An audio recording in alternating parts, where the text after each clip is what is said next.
What's your take on the Second Son and Planet X? A lot of talk about Planet X, Nibiru, all these kind of names, Wormwood in the Bible.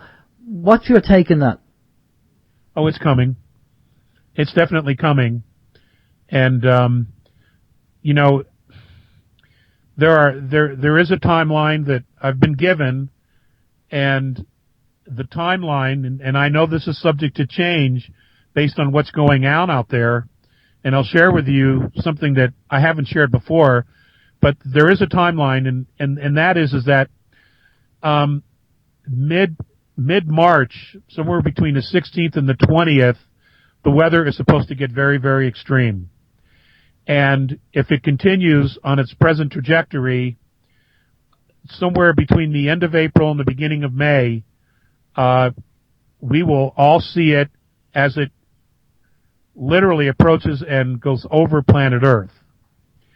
Now, the benevolent groups, they've talked about trying to change this trajectory. And the only trajectory that they could change it to that wouldn't affect the Earth would dramatically affect the rest of the galaxy. In other words, changing its orbit. The problem with that, though, is that the one that would help the Earth, one of its satellites, aka moons, strikes the sun. So clearly that's not a benefit to us. Yeah. So they're doing a lot of planning and contingency plans to mitigate its gravitational pull on the planet. But that's not even the biggest issue, because they can mitigate that.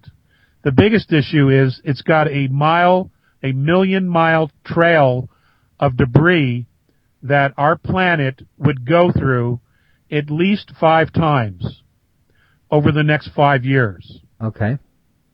And the debris is a real issue, because they turn into comets and asteroids. Yeah. We've heard about this. Yeah. There's a lot of talk about plowing the road, but everyone on the surface would see this. This would not and could not be hidden anymore. So humanity, this alone would be an aha moment. They would see the intervention, and of course, this would cause an enormous amount of problems for all the governments who have been lying and suppressing all this information, all the technology for years and years and years. It would literally be humanity's mass awakening at this point.